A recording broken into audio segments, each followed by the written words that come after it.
লা ইলাহা ইল্লাল্লাহু মুহাম্মাদুর রাসূলুল্লাহ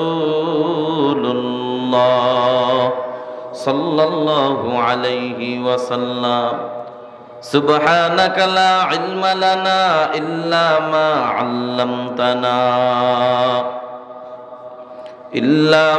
আল্লামতানা ইন্নাকা আনতাল আলিমুল হাকীম। রব্বি ইশরাহ লি সাদরি ওয়া ইয়াসসির লি আমরি ওয়াহলুল উকদাতাম মিন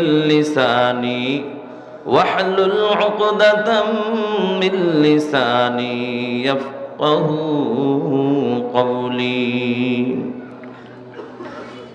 मकबूल तो है शाहजहाँ है काबिल तो बहुत है।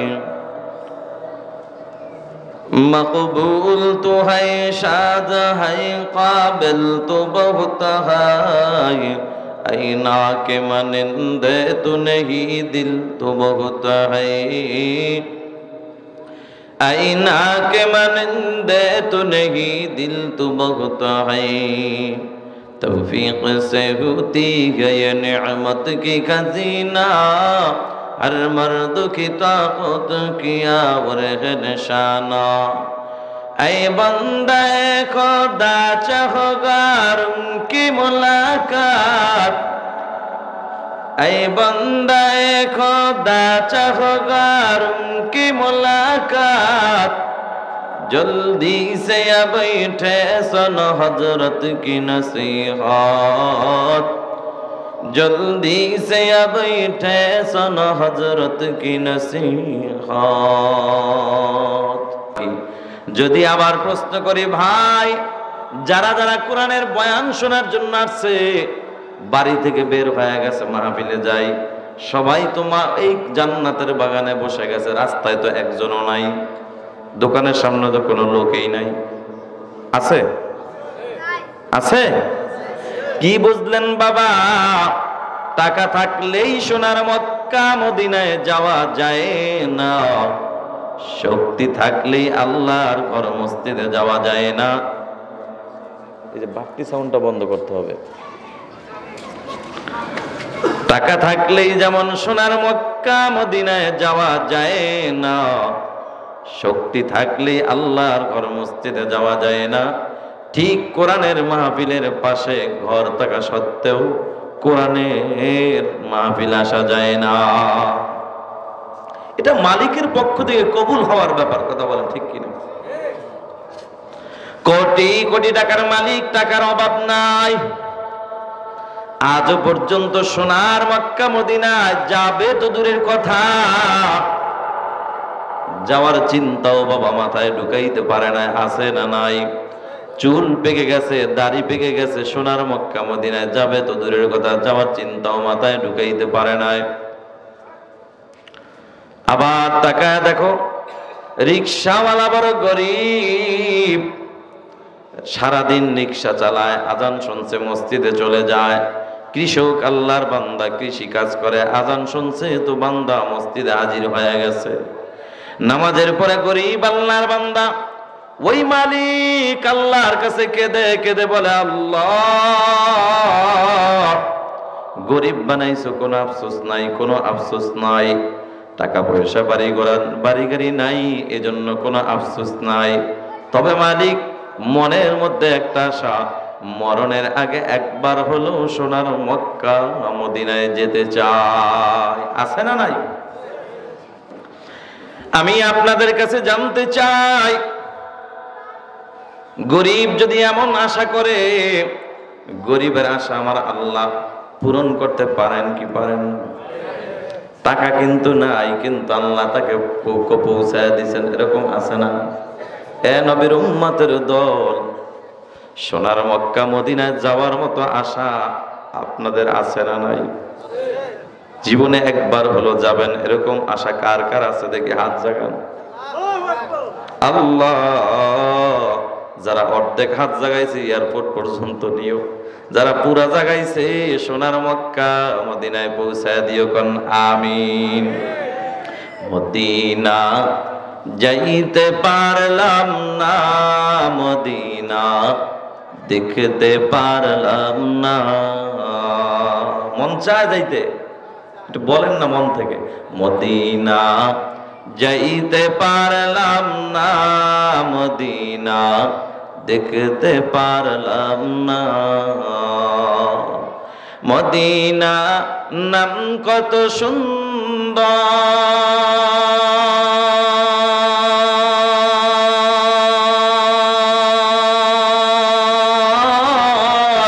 মদিনা কেড়েছে অন্তর। ওই মদিনার পথের ধুলি আমি, ওই মদিনার পথের ধুলি আমি মাখতে পারলাম না, মদিনা যাইতে পারলাম না, মদিনা দেখতে পারলাম না।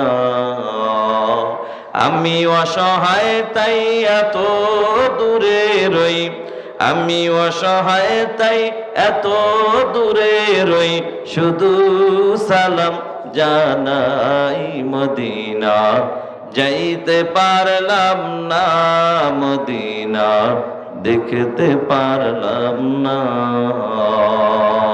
খারাপ লাগে? মদিনা নাম কত মধু,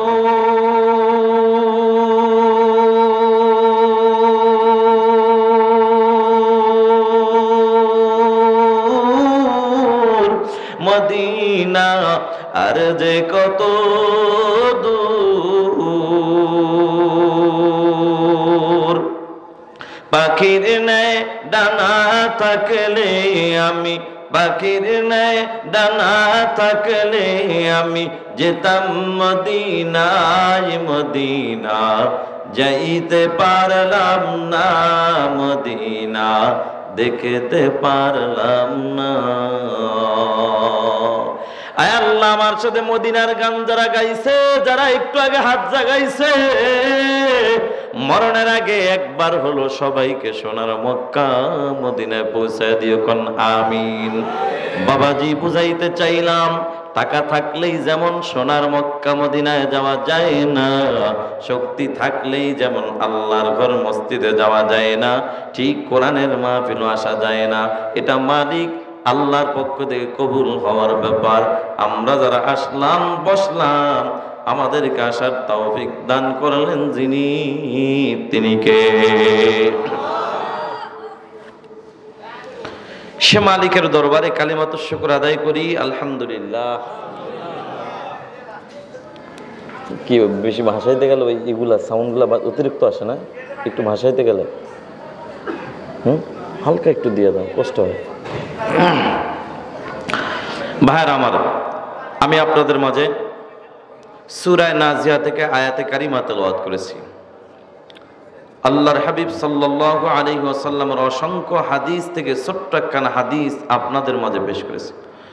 তামাম তেলাওয়াতকৃত আয়াত ও হাদিসের উপরে ইখলাসের সাথে আমলের নিয়তে ধৈর্যের পরিচয় দিয়ে অল্প সময়ের মধ্যে কিছু কথা বলার সাথে সাথে আপনাদের মতো নেককার পরহেজগার আল্লাহওয়ালা বান্দাদেরকে ইখলাসের সাথে আমলের নিয়তে ধৈর্যের পরিচয় দিয়ে অল্প সময়ের মধ্যে কিছু কথা শ্রবণ করার তৌফিক আমার আল্লাহ দান করুন। সবাই বলুন আমিন। আমার বরিশালের ভাষা আপনাদের বুঝতে কি কষ্ট হয়? আপনাদের থানা কি ধামরাই থানা না? তাহলে ধামরাইয়ের মুসলমান সবাইকে আমার ভাষা বোঝেন? আমার ভাষা বুঝতে পারেন না এরকম কে কে আছেন? হাত জাগান তো, যে বুঝেন না। একজনও নাই? কিন্তু আমার তো মনে হয় দুই একজন ছাড়া বাকি কেউ বোঝেন না, কারণ কথার উত্তর পাচ্ছি না। আপনারা কি সবাই সজাগ আছেন? আমি এখন ওয়াজ শুরু করব। ওয়াজ শুরু করার আগে জানতে চাই, আপনাদের ওয়াজ শোনার মতো একটু রুচি আছে, মনোযোগ আছে, ঘুম আসতেছে, সজাগ আছেন? ধামরাইয়ের মুসলমান তো এত তাড়াতাড়ি ঘুমানোর কথা না, তারপরে একটু পরীক্ষা করি। সবাই কি সজাগ? এই পিছনের বাইরে কি সজাগ আছেন? সবাই সজাগ? দেখি তো ঘুমাইছেন কে কে, হাত জাগান। কি সবাই যদি ঘুমায় তাহলে ওয়াজ করবো কিভাবে? যারা হাত জাগাইছে কোনো অসুবিধা নাই, টেনশন নাই, আপনি ঘুমান না এটা আমিও জানি। একবার আর দুইবার নয়, শতবারও যদি হাত জাগায় বলেন হুজুর আমি ঘুমাইছি। আমার বাড়ি বরিশাল জেলায়, আমরা বরিশালের মানুষ ভালো করে জানি ঘুমন্ত মানুষ কখনো হাত জাগাইতে পারে না, ঠিক কিনা? তবে যারা হাত জাগাইছেন ঘুমান না সত্য, তবে এখনো কিন্তু কোরআনের মাহফিলে 100% মনোযোগ বসাইতে পারেন না, এটাও সত্য। ও নবীর উম্মতের দল, একটু আগে ঘুমন্ত ব্যক্তিরা হাত জাগাইছেন, এখন জাগাইবেন যারা সজাগ আছেন তারা। একটা তাকবীরের আওয়াজ হবে, এমন একটা তাকবীরের আওয়াজ এই ময়দান থেকে আমি আপনাদের কাছে চাই, যেই আওয়াজে আশেপাশে যারা রাস্তাঘাটে ঘোরাফেরা করে, দোকানের মধ্যে বসে আছে, 4 কাপ হাতে নিয়া নারায়ে তাকবীর আল্লাহু আকবার আওয়াজে যেন 4 কাপ রাইখা আল্লাহর বান্দা মসজিদে হাজির হয়। কেউ যদি ঘরের মধ্যে ঘুমন্ত থাকে, ঘুম থেকে লাফ দিয়ে যেন উঠে ময়দানে আসতে হাজির হয়, এমন একটা তাকবীরের আওয়াজ দেওয়া যাবে কিনা? একটু গলাটারে ক্লিয়ার করেন, রেডি হন সবাই। এবার দেখি তো যারা সজাগ আছেন দেখে হাত জাগান, নারায়ে তাকবীর, নারায়ে তাকবীর। হাত নামান। ধামরাই থানার মুসলমানের এই তাকবীর আওয়াজ যদি এত নিচু হয় তাহলে চলবে? আমি তো জানি ধামরাই থানার মুসলমানের ইমানি পাওয়ার অনেক বেশি, জজবা অনেক বেশি। তবে দুঃখের সাথে বলতে হয়, এ বাংলার জমিনে এমনও দিন আমাদের গিয়েছে যেই বিগত দিনে আমরা মুসলমান নারায়ে তাকবীর আল্লাহু আকবার আওয়াজটা পর্যন্ত আমরা বাংলার জমিনে দিতে পারি নাই। কথা বলেন ঠিক কিনা?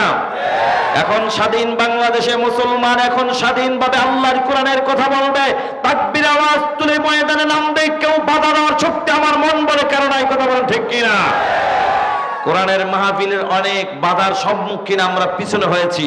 আমার মন বলে নারায়ে তাকবীর আল্লাহু আকবার স্লোগান নিয়ে যদি মুসলমান যদি সজাগ থাকে, আল্লাহর কসম এই বাংলার জমিনে কোনো নাস্তিক বেঈমান খুঁজে পাওয়া যাবে না। কথা বলেন ঠিক কিনা?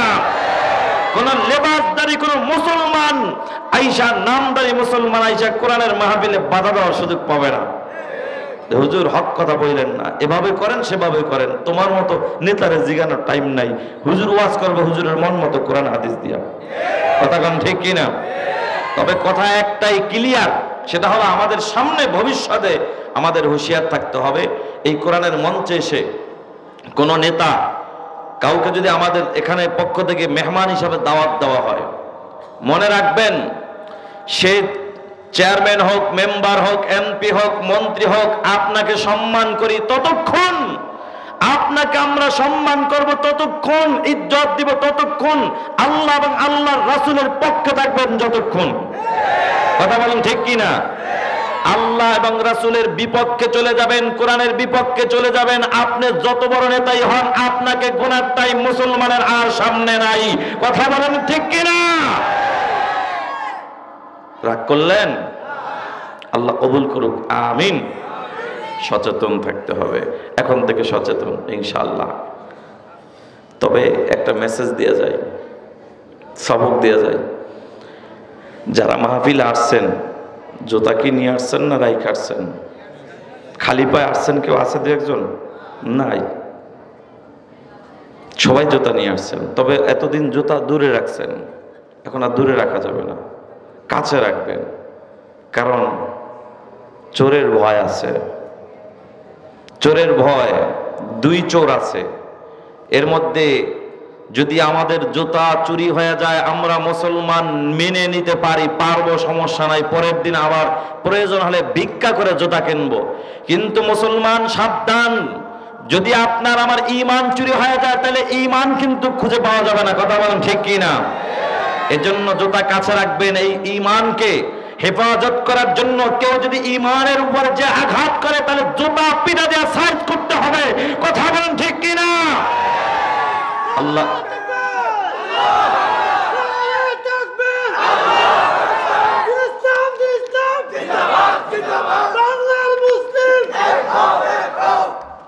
ভাইয়ার আমার,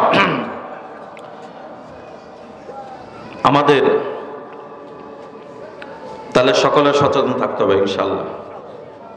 আমরা সবাই আমাদের পরিচয় তো একটা, কি আওয়ামী লীগ আর বিএনপি, জাতীয় পার্টি, জামাত, 8 রশি 16 রশি, চরমোনাই, ছাড়ছি না। কসম আল্লাহর, এই দলের পরিচয় কবরে চলবে না। আপনার আমার পরিচয় তো একটাই, আমার তো একটা, আমরা এক আল্লাহর গোলাম, এক নবীর উম্মত। কথা কোন ঠিক কিনা? এতে আমাদের কোনো ভেদাভেদ নাই। হিংসা দূর করতে হবে, অহংকার দূর করে। বাংলার সব টুপিওয়ালা যদি ময়দানে নেমে যায়, টুপি ছাড়া লোকদের চান্স হবে না, ইনশাআল্লাহ, ইনশাআল্লাহ। ভাইয়ের আমার, কারো বিরুদ্ধে কিন্তু বলতেছি না, পক্ষে বলি। কারণ যে আসেন টুপিওয়ালা ভাইয়া যান, কথা কোন ঠিক কিনা? আপনার মাথায় টুপি থাকলে, সুন্নাতি দাড়ি থাকলে আপনি তো সাধারণ নেতা হবেন না, আপনি হবেন হযরত ওমরের মতো নেতা। কথা বলেন ঠিক কিনা? ভাইয়ের আমার, এজন্য আমরা সব সময় সতর্ক থাকবো। আমরা ভাই ভাই কোনো দ্বন্দ্ব করবো না। আমাদের একটাই পরিচয়, আমরা এক আল্লাহর গোলাম, এক নবীর উম্মত, আমরা মুসলমান, একে অপরের আমরা ভাই, ঠিক কিনা? আল্লাহ কবুল করুক, আমিন। ভাইয়ের আমার, আয়াতে কারিমা তেলাওয়াত করেছি। আল্লাহ বলেন, বিসমিল্লাহির রহমানির রহিম।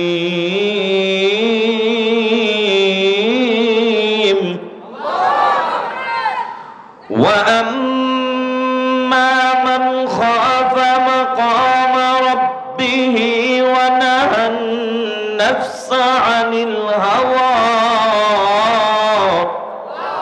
ফাইন্নাল জান্নাতা হিয়াল মাওয়া।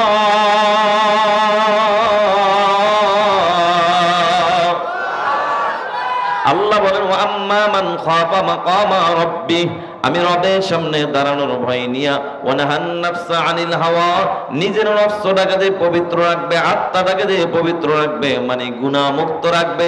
আল্লাহ বলেন, ফা ইন্নাল জান্নাতা হিয়াল মাওয়া,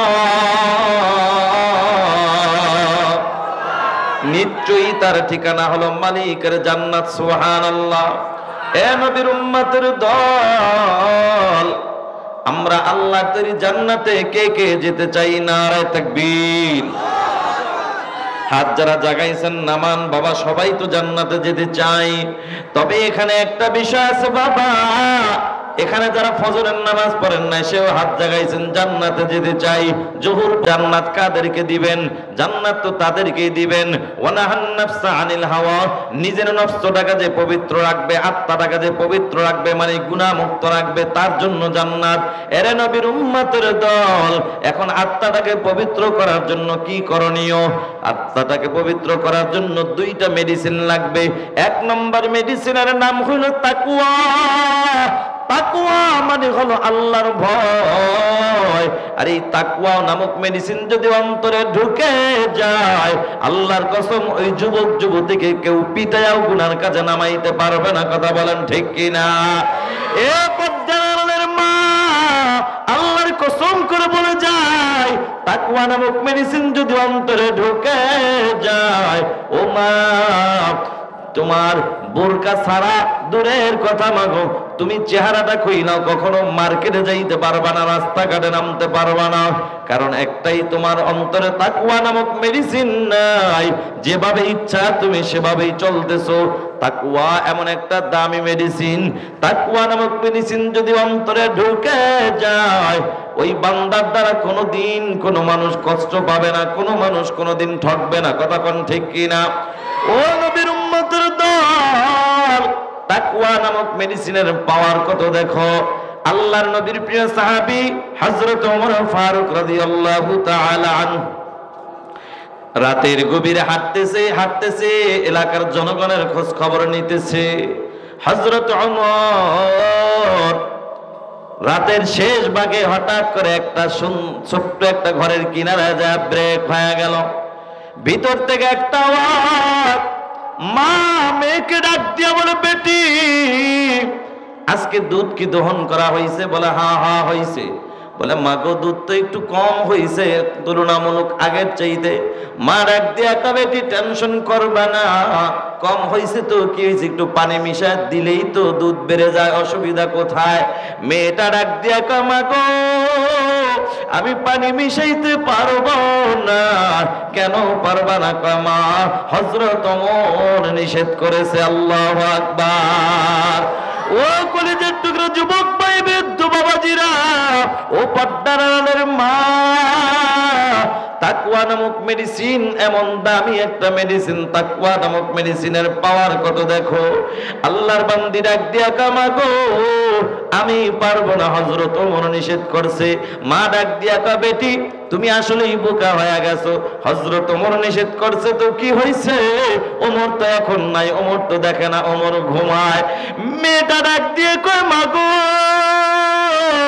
হযরত ওমর যদিও দেখে না, কিন্তু ওমরের আল্লাহ কিন্তু দেখে। মুসলমান কথাটা শুই না হযরত ওমরের মনটা নরম হয়ে গেল, দিলটা নরম। আমার রাষ্ট্রের মধ্যে এমন আল্লাহওয়ালা লোক এখনো আছে, মনটা ভরে গেছে, এত ভালো লোক আছে, কোনো টেনশন নাই। হযরত ওমর দিনের বেলায় এবার ওই আল্লাহর বান্দির ঘরটা নক করলেন, দরজা খুললেন, ডাক দিয়া কাও আল্লাহর বান্দি, তোমার মেয়ের সাথে তোমার কি হয়েছে রাতের বেলা একটু খুলে বলো। সব ঘটনা খুলে বলার পর আল্লাহর বান্দিকে ডাক দিয়া কয় তোমার মেয়েটার কথাটা আমার এত পছন্দ হয়ে গেছে,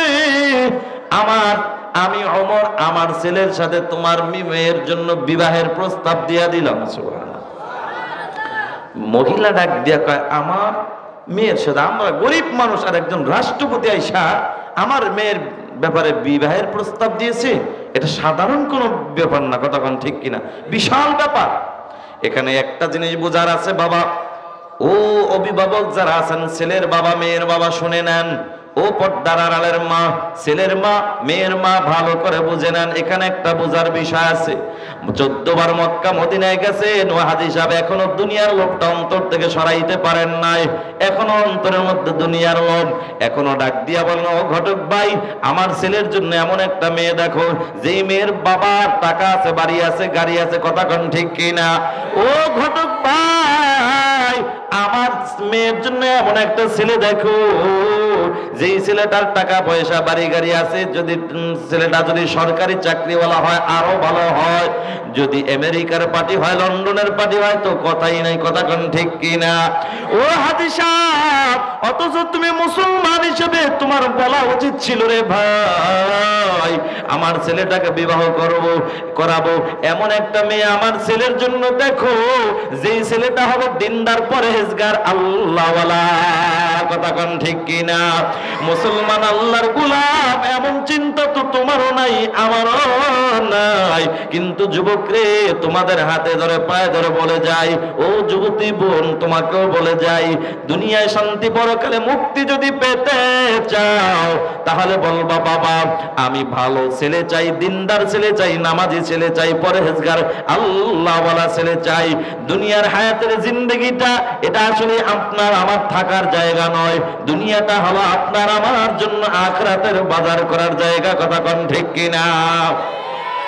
যুবক ভাই, তুমি নিজে তাকওয়াওয়ালা হয়ে যাও আর আল্লাহর কাছে দোয়া করো, আল্লাহ তুমি আমাকে একজন তাকওয়াওয়ালা আল্লাহ দিনদার যুবকে পরিণত করে দাও, তোমার খাঁটি গোলাম বানায় দাও। আর একটা দোয়া করো, আল্লাহ হায়াতের জিন্দেগিতে আমার জন্য একজন নেককার আল্লাহওয়ালা একজন বিবি দান করে দাও। ও যুবক ভাই, আজকে অনেকেই ভুলের পথে আছো, নিজেকে নিজে কি মনে করো? আজকে মনে করতেছো না না ক্লিন শেভ করলে আমার চেহারাটার নূর চমকায়, খুব ভালো দেখায়, না রে যুবক, না না, মনে মনে ভাবতেছো টুপি মাথায় দিলে মানুষ মোল্লা বলবে, দাড়ি রাখলে মানুষ মোল্লা বলে টিটকারি করবে, সুন্দরী রূপসী কোনো মেয়ে আমার কাছে আসবে না, কোনো টাকাওয়ালা আমার কাছে মেয়ে দিবে না, আমাকে মনে করবো গরিব মানুষ, গরিব মানুষ। এরে যুবক, না না, কোন মেয়ে যদি না দেয় অসুবিধা নাই, কোন আল্লাহর বান্দা যদি তোমাকে গরিব বলে যদি না দেয়, গরিবেও যদি দেয়, গরিব মেয়ে যদি পাও, দিনদার মেয়ে করে ঢুকাও, কপাল খুলে যাবে। এরে যুবক ভাই, দুনিয়াটা হায়াতের জিন্দেগিটা কিন্তু আসলেই দুনিয়ার হায়াতের জিন্দেগিটা হলো একদম কম, আখিরাতের তুলনায় একেবারেই কম। দুনিয়ার 50,000 বছর আর আখিরাতের হলো একদিন। মুসলমান যুবক ভাই, মনে করতেছো দিনের পথে চললে বুঝি তোমাকে মানুষ মূল্যায়ন করবে না, এটা একেবারেই ভুল ধারণা। এর যুবক ভাই, ও বৃদ্ধ বাবাজিরা, কেমন ভুল ধারণা, মনে মনে ভাবতেছো ভালো কোনো মেয়ে মনে হয় পাইবা না। ও পর্দার আড়ালের মা গো, তুমিও দিনের পথে চললে, আল্লাহ এবং আল্লাহ রাসূলের হুকুম মাইনা যদি চলো, মনে হয় তুমি দুনিয়ায় সম্মান পাইবা না। না না, দুনিয়াতে সম্মান পাইবা, তবে আখিরাত স্থায়ী জায়গায় তোমার সম্মানের কোনো অভাব হবে না, ঠিক কি না? এরে যুবক ভাই, আল্লাহর নবীর একজন সাহাবী হযরত সাদ সালিমী রাদিয়াল্লাহু তাআলা আনহু ছিল যুবক, চেহারা ছিল কালো, ঠোঁট ছিল মোটা, গরিব বংশের মানুষ। ইসলাম গ্রহণ করার আগে নবীজির কাছে যায় বলে, ওগো আল্লাহর পয়গম্বর, আমি গরিব বলে কেউ আমাকে গুরুত্ব দেয় না, চেহারাটা কালো বলে কেউ আমাকে ভালো নজরে দেখে না, গরিব বলে আমাকে কেউ গোনায় ধরে না। ওগো আল্লাহর নবী, কেউ আমাকে বসতেও দেয় না, জায়গা দেয় না, কিন্তু আমি কালো মানুষ, যদি আমি ঈমান আনি আল্লাহ কি জান্নাতে জায়গা দিবে কিনা? সুবহান আল্লাহর নবী ডাক দিয়ে কয়, আল্লাহর বান্দা কোনো টেনশন করবে না। আরে তুমি তো ঈমান যদি আনো, ঈমান আনতে দেরি, আল্লাহ তাআলা তোমার নামটা জাহান্নামের খাতা থেকে কাইটা জান্নাতের খাতা উঠাইতে দেরি করবে না। সুবহান। যুবক ঈমান আনলো, ঈমান আনার কিছুদিন পরে, মাস চলে যায়, কয়েক মাস যাওয়ার পরে আল্লাহর নবীর কাছে হাজির, ডাক দিয়া কয়, গো আল্লাহর নবী, আমি ঈমান আনলাম, আল্লাহ তো জান্নাতের ওয়াদা দিছে, কিন্তু দুনিয়ার মানুষ তো এখনো ভালোবাসে না। কি হয়েছে? আপনি রাসূল, আপনার একটা সুন্নাতের আমল এখনো করতে পারি নাই, বিবাহ করা আপনার সুন্নাত। ওগো আল্লাহর নবী, আমি সুন্নাত পালন করতে পারি না, কেউ আমার কাছে মেয়ে দেয় না, কালো বলে কেউ আমাকে মেয়ে দেয় না, কেউ আমাকে মূল্যায়ন করে না।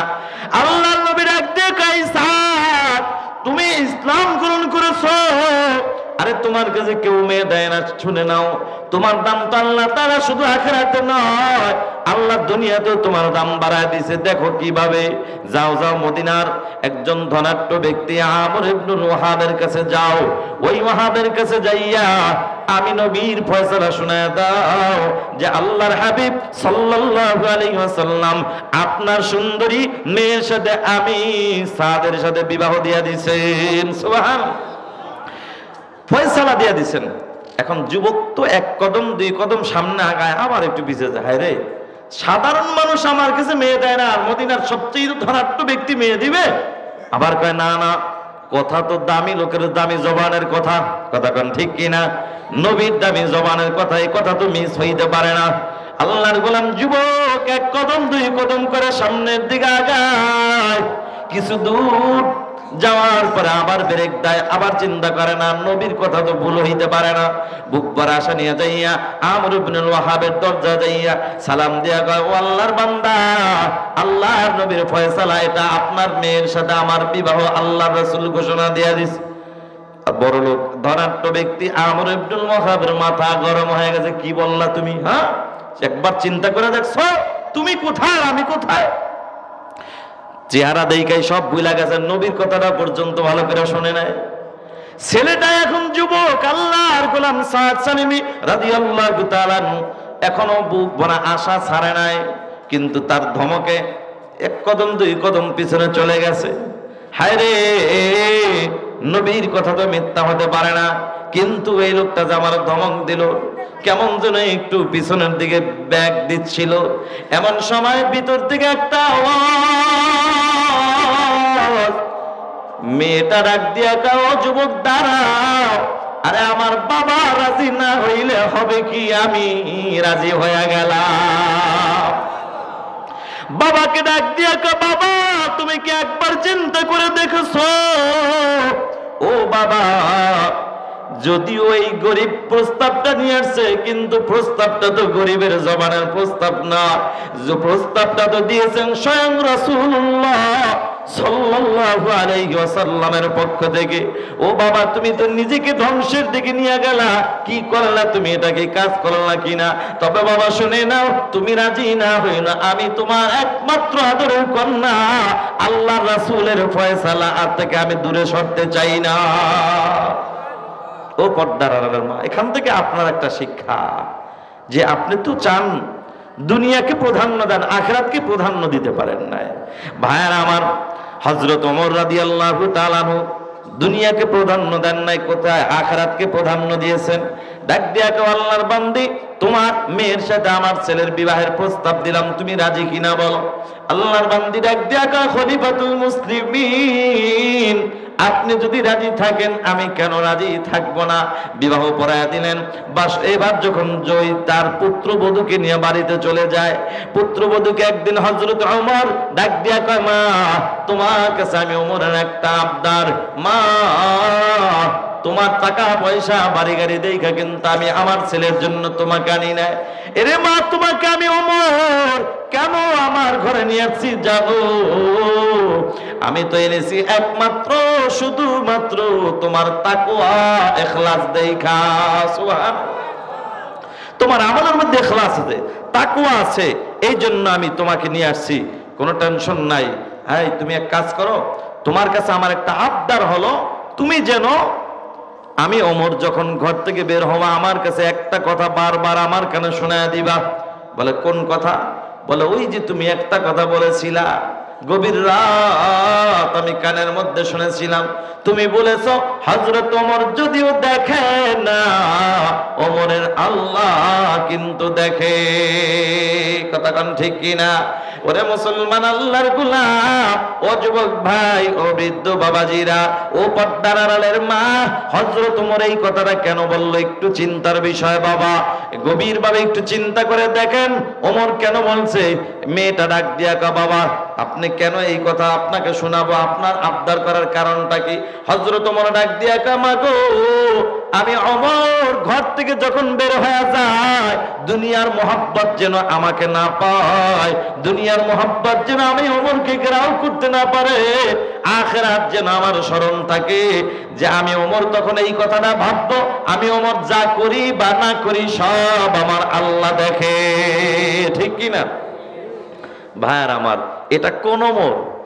এটা তো সেই ওমর যেই ওমর কবরে যাওয়ার পর স্বপ্ন যোগে একজন জিজ্ঞাসা করে, ও আল্লাহর গোলাম, ও হযরত ওমর, আপনার সাথে কবরে কেমন ব্যবহার করা হয়েছে? ওমর ডাক দিয়া কয়, ভাই আমাকে যখন তোমরা দাপন কইরা চলে গেছো, দুইজন মুনকার নাকির ফেরেশতা হাজির। দুইজন ফেরেশতা আসার পর আমাকে প্রশ্ন করে, মার রব্বুকা, তোমার রবকে? আমি ওমর তো উল্টা তাদেরকে ধমক দিয়া বলেছি, আমাকে পরে জিগাও, আগে বলো তোমার রবকে। নারে তাকবীর! আল্লাহর ফেরেশতারা অবাক হয়ে গেছে, আল্লাহর ফেরেশতারা অবাক হয়ে গেছে। একটু বাড়ানো। আল্লাহর ফেরেশতারা অবাক হয়ে গেছে। আল্লাহর ফেরেশতারা অবাক হইয়া কয়, কি ব্যাপার? আল্লাহ কি আমাদেরকে পাঠাইছে তাকে প্রশ্ন করার জন্য, না হযরত ওমরকে পাঠাইছে আমাদের প্রশ্ন করার জন্য? বলেন না সুবহানাল্লাহ।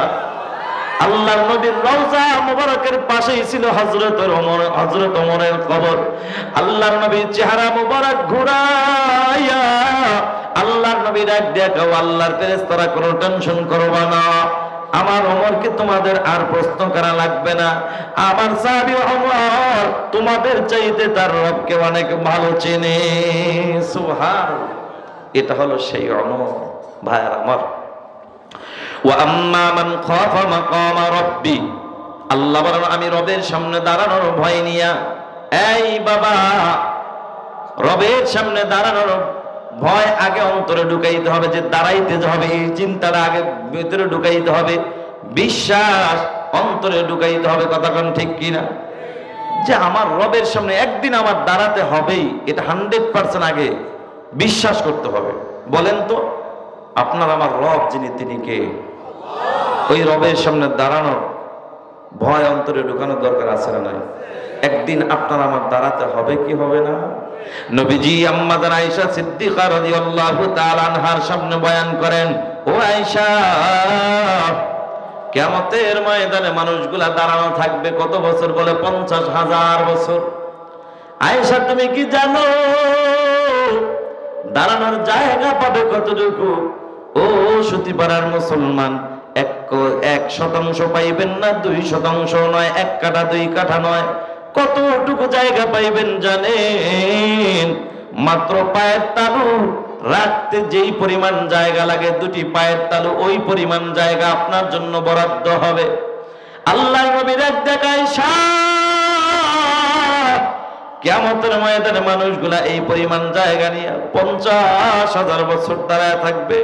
আয়েশা, মানুষগুলা 50,000 বছর দাঁড়ায় থাকবে, মানুষ কিন্তু দাঁড়াবে উলঙ্গ অবস্থায় দাঁড়ায় থাকবে। আম্মা আয়েশা রাদিয়াল্লাহু তাআলা আনহা দেখো পয়গম্বর, মানুষগুলা যে উলঙ্গ অবস্থায় দাঁড়ায় থাকবে মানলাম, কিন্তু আমরা নারীরাও কি উলঙ্গ অবস্থায় থাকবো? আল্লাহর নবী ডাক দিয়ে আয়েশা, তোমরা নারী, তোমরা উলঙ্গ অবস্থায় থাকবা। কে নারী আর কে পুরুষ, সবাই সেখানে উলঙ্গ অবস্থায় থাকবে। আম্মা আয়েশা সিদ্দিকা রাদিয়াল্লাহু তাআলা আনহা চোখের পানি ফেলা কান্দে আর ডেকে বলে, পয়গম্বর, আমরা নারীরা যে দাঁড়ায় উলঙ্গ অবস্থায় দাঁড়াবো, আমাদেরকে একটু লজ্জা হবে না? পুরুষগুলোকে আমাদের দিকে তাকায় থাকবে না? আল্লাহ নবী ডাক দিয়ে কয়, রে এটা তো এমন দিন, এটা তো সেই দিন কেউ কারো দিকে তাকাবার কোনো সুযোগ পাবে না। যুবক ভাই, দিলটার নরম করে দাও, চোখের পানি বাড়ানো যায় কিনা একটু চেষ্টা করো। আল্লাহর কসম, যুবক রে, তোর আমার চোখের পানির এত দাম, এত দাম। হাদিস শরীফের মধ্যে আছে, মামবাকা মিন খাশিয়াতিল্লাহি হারামাল্লাহু তিলকাল আইনা আলান নার, আও কামা ক্বালান নবিয়্যু আলাইহিস সালাতু ওয়াস সালাম। নবী বলে, কেউ যদি জাহান্নামের ভয়ে, আল্লাহর ভয়ে চোখের পানি, মাছির মাথা পরিমাণ চোখের পানি ছেড়ে দিতে পারো, আল্লাহ তাআলা ওয়াদা করেছেন তাকে জাহান্নামের আগুনে দিবেন না। সুবহানাল্লাহ। যুবক, দিলটারে নরম করে দাও, চোখের পানি একটু ফেলাবার চেষ্টা করো। যুবক, তোমার আমার চোখের পানির অনেক দাম। কেমন দাম দেখো, নবীজির একজন সাহাবী হযরতে মুআবিয়া রাদিয়াল্লাহু তাআলা আনহু ইশারার নামাজটা পড়া বাড়িতে ঘুমায়। ঘুমের ঘরে হঠাৎ করে গভীর রাত, হঠাৎ করে দেখা আওয়াজ হয়। কিসের আওয়াজ? দরজার মধ্যে কে যেন ঠক ঠক করে আওয়াজ দিচ্ছে। আল্লাহর নবীর সাহাবী ঘুম থেকে উঠে ডানে তাকায়, বামে তাকায়, কিরে কাউকে দেখা যায় না। কে দরজা নক করলো? দরজাটা খুলে তাকায় দেখে দরজার চিপার মধ্যে কালো মুখোশ পরে এক ব্যক্তি দাঁড়িয়ে আছে। কে তুমি? বলে, আমি হইলাম মিস্টার ইবলিস, আপনার পরিচিত। কেন আসছো? বলে, আপনাকে একটু উপকার করার জন্য আসছি। নবী আমার ডাক দিয়া কয়, না না, ইবলিস শয়তান কখনো মানুষের বন্ধু হতে পারে না, মানুষ উপকার করতে পারে না। কথা বলেন ঠিক কিনা? আল্লাহ বলেন, ইয়া আইয়ুহাল্লাযীনা আমানু দুখুলু ফিস সিলমি কাফা ওয়া লা তাত্তাবিউ খুতুওয়াতিশ শাইতান ইন্নাহু লাকুম আদুউম মুবিন।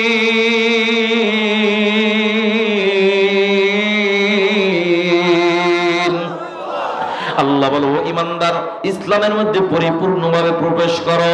খবরদার শয়তানের পথ অনুসরণ করিও না, নিশ্চয়ই শয়তান হবে তোমাদের মুমিনের প্রকাশ্য দুশমন। কথা কার?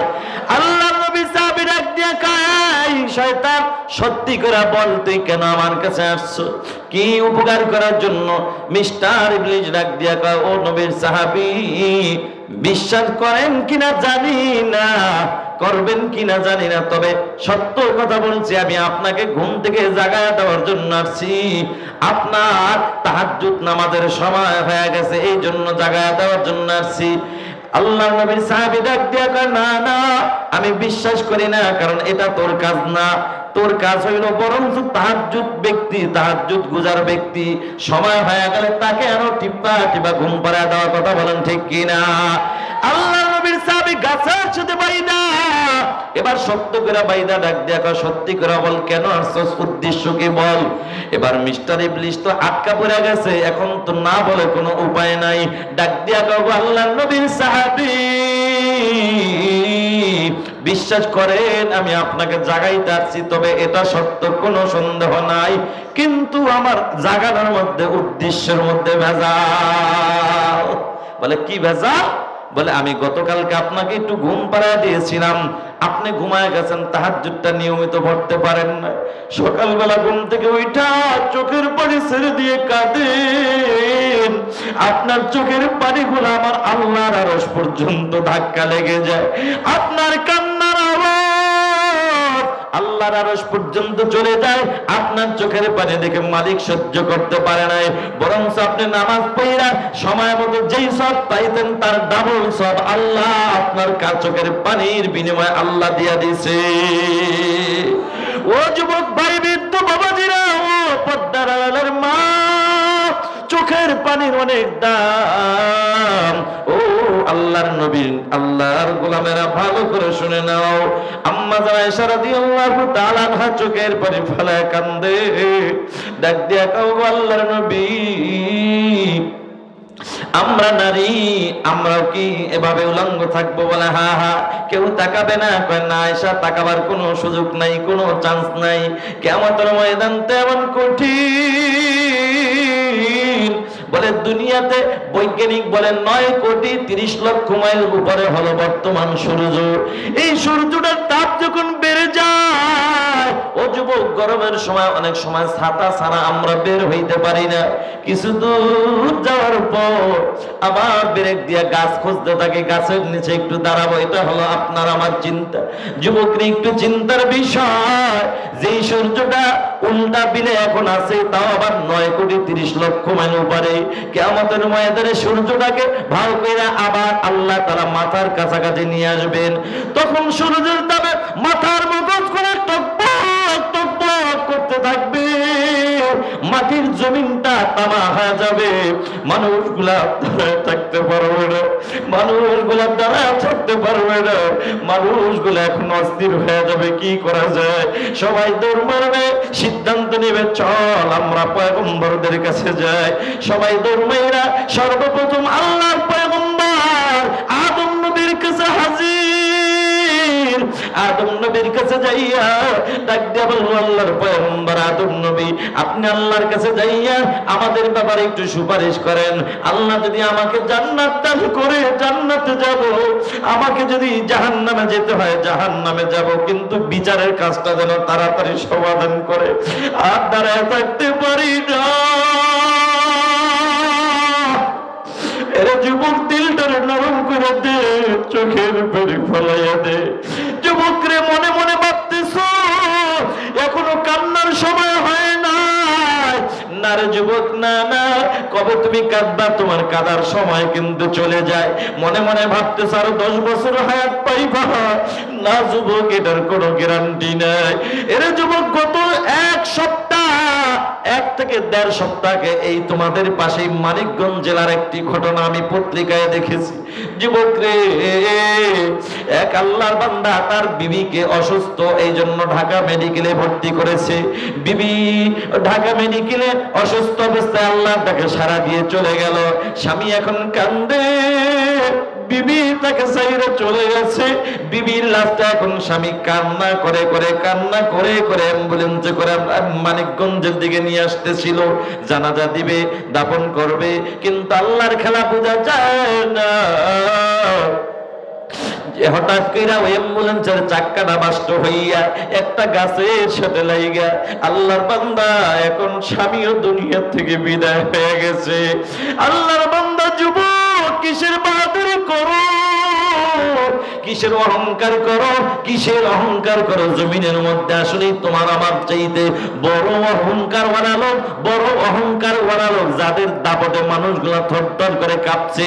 এখন অন্ধকার 3.5 কবরে ঘুমায়। আরে মানুষ তো এখন ভয়ে কাঁপে না, মানুষকে ধমক দিবে দূরের কথা, একটা শিয়াল যে তার লাশ কইটা কইটা খায়, ওই শিয়ালটাকেও পর্যন্ত তাড়ানোর ক্ষমতা ওই নেতার নাই। কথা বলো ঠিক কিনা? ওরে যুবক ভাই, বৃদ্ধ বাবাজিরা, ও পর্দার মা, হাসরের ময়দানটা এত কঠিন। সূর্যের তাপে মানুষগুলা অস্থির হয়ে যাবে, মানুষগুলা আর দাঁড়ায় থাকতে পারবে না। বন্ধু, সবাই দৌড় মারবে পয়গম্বর আদম নবীর কাছে। পয়গম্বর আদম নবীর কাছে যায় বলবে, ওগো আল্লাহর পয়গম্বর, আপনি আপনি আমাদের ব্যাপারে একটু সুপারিশ করেন, আল্লাহ বিচারের কাজটা যেন তাড়াতাড়ি সমাধান করে। পয়গম্বর আদম নবী ডাক দিয়া বলবো, আল্লাহর বান্দারা আমি পারবো না, আমি পারবো না, কারণ আমি তোমাদের ব্যাপারে যদি বলতে যাই, আল্লাহ যদি আমাকে দাঁড় করাইয়া ডাক দিয়া কয়, আদম তুমি অন্যের কথা পরে বলো, আগে বলো আমি আল্লাহ বলেছিলাম আদম রে ওই জান্নাতে ঢুকা দিলাম, এই গাছের ধারে কাছেও যাইব না, তুমি কেন গেলা, কেন খাইলা, আগে সেই জবাব দাও, আমি আদম জবাব দিতে পারবো না। আল্লাহর বান্দারা সবাই বস্তির পয়গম্বর আদম নবীর থেকে ফেরত চলে আসবে, এবার চলে যাবে পয়গম্বর নূহ আলাইহিস সালামের কাছে, ইব্রাহিম আলাইহিস সালামের কাছে যাবে, মুসা আলাইহিস সালামের কাছে যাবে, ঈসা আলাইহিস সালামের কাছে যাবে, এক এক করে যত নবীর কাছে যাবে সবাই ফিরায় দিবে, সবাই ফিরায় দিবে, বলবে আমি পারবো না, না জানি আমি কোন আসামির কাঠ করে দাঁড়ায় যায়, আল্লাহর আদালতে না জানি আমি ধরা খায়া যাই। ও বন্ধু, সবাই এবার ঠিকানা দিবে, যাও যাও, ঈসা নবী একটা ঠিকানা দিবে, যাও যাও।